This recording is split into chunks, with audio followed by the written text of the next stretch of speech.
So since I did a little rundown of my Suburban, I'll show you my wife's. She's got two 12-inch Kenwoods and a Rockville amp. I've got to clean those wires up back there. But anyway, I wanted to show you a little something here. The way on a Camry that you're going to get into the trunk is it's up there in that corner. It's kind of hard to see behind that carpet, but there's a couple holes right there to run the cable and the RCAs and all that business.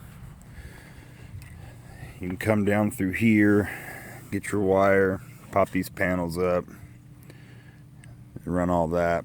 One thing, you cannot tap the rear speakers for a mono bass signal to run to the amplifier because there's some type of special shielding or something on the rear speakers on these Camry. It's a 2020 Camry Midnight or Nightshade, that's what it is. So what you have to do is right here in the B pillar, this panel, you have to pop that off because that's where the front speakers are connected.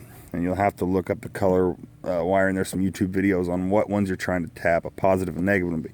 You can tap off of those and then run your adapter into the trunk that converts that to an RCA signal to plug into your amplifier, which is actually this. The adapter I have back there behind the carpet. But that's a way that you can get a signal to your amplifier without having to, which my wife has, you know, the stock head unit that comes with it, and it's got navigation, steering wheel controls and all that, so you don't really want to mess with that if it's unnecessary. I didn't want to put an aftermarket stereo in there because that's a nice one, and you know, the bezels and all that, I didn't want to mess with it. So, you know, I just ran traditionally power wire and ground wire through here, and I believe I ran the remote wire there as well, and then I tapped, like I said, the front speaker wires here, and then I ran that speaker wire back along to the trunk, and then I actually had the module or the adapter is actually in the trunk because I would rather do it that way rather than try to run that wire additionally through all the other wires that are already going down the driver's side kick panels and all that.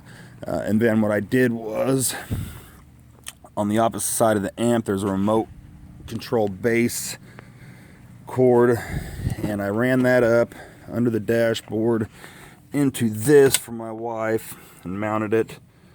It's kind of hard to see, but it's there. It's just a little knob there where you can turn the bass all the way down or all the way up or whatever you're choosing. Pretty convenient. So anyway, that's how I did hers. Holla.